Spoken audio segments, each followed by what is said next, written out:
In your opinion, what should the local authorities do to reduce the issue, the problems of e-waste, or solve them if possible? As I said, it's multidimensional. Yeah. At one level, they may have to come out with laws that regulate what type of computers enter the country. But even then, Ghanaians even buy new computers and use. So what happened to the new computers when they're old? So the local authority may have to come out with a law on how to dispose of e-waste properly. For instance, in Western Europe, and I guess in Denmark, there is a percentage of disposal as the cost of a computer. So that when the computer is old, you send it back to them, they give you a rebate, or maybe they give you $100 and add that on top of a new computer you buy, and they will have to find a way to dispose it of. Right, so they could set up a fund by which they can organize themselves, come out with equipment, come out with the technology. The technology is already there, it's not that it's not there, on how they can dispose of e-waste. If you look at the collection, it's excellent. Those boys are doing fantastic job. They collect everything from computer to batteries to everything. The collection is about 50%. It's excellent as Europe, North America, and so forth. Yeah. Now how to extract is the problem. And that is where I think the local authorities will have to liaise with NGOs, scientists, researchers, and so forth to see how best they can come out with a solution. With the people themselves, the stakeholders. There is a proverb in any of the Ghanaian languages that it is the person who lives in the house who knows where the leakage is coming from. So you cannot find solution to those problems without getting the people involved. Without the workers. Without the workers. They must get involved. Even their contribution is marginal. Yeah. You are going to work with them. You need the accept as well. Yeah, exactly. You need to talk with them. You need to have, okay, what is the best way you can do this? Even though you may have the solution. And you try gradually to sell ideas to them. That is the best way. And maybe you can start with a pilot project. The pilot project is working well. Many of the workers will buy or may buy into it. And I think that's where the local authorities will have to. But as I told you from the beginning, it's not immediate threat. No.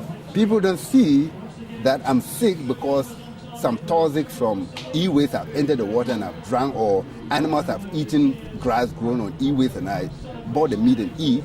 They can trace it. So it's not something that is immediate. It's not like there's no electricity and everybody is panicking. There's no water, everybody is panicking. But the dangers are as huge as any of those areas I've mentioned. Then there are also the problem of the exporting countries. Yeah. What measures do you think they could take in order to reduce the problems of e-waste in Africa? I think some of the countries like Holland has taken the lead.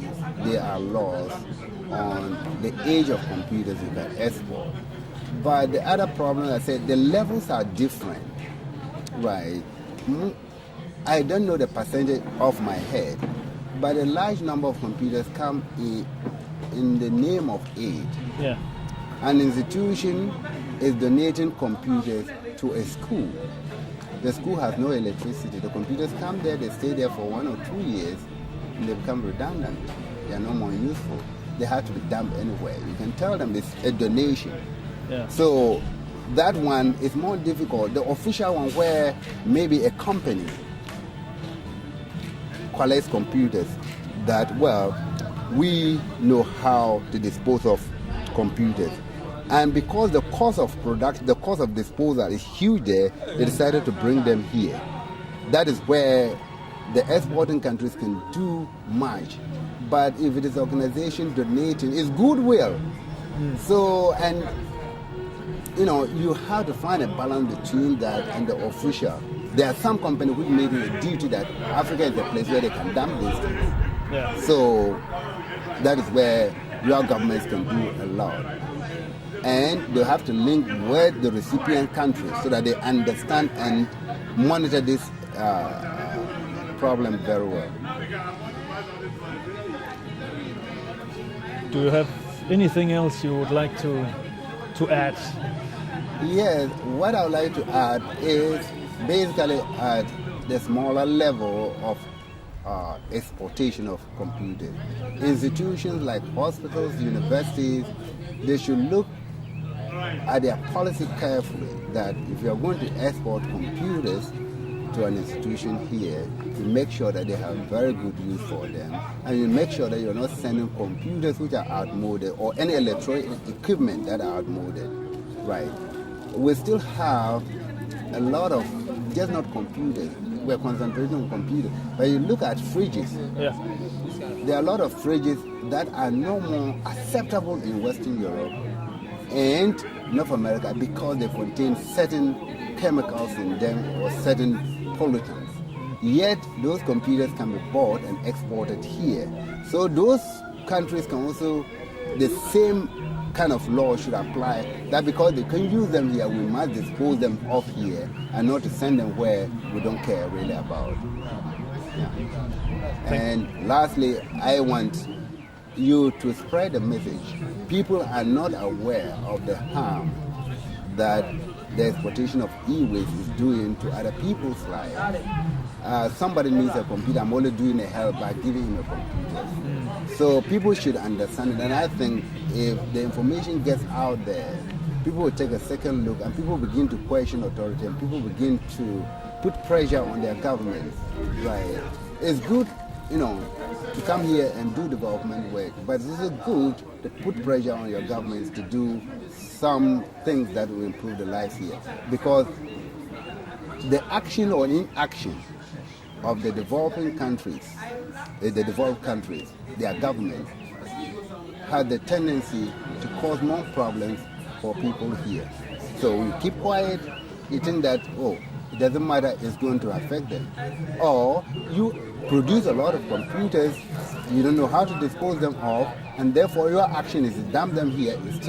That's why I'm saying that the action or inaction of European and North American government, not to exclude the Chinese and Japanese and so forth, because you go there, you have all the computers coming from everywhere.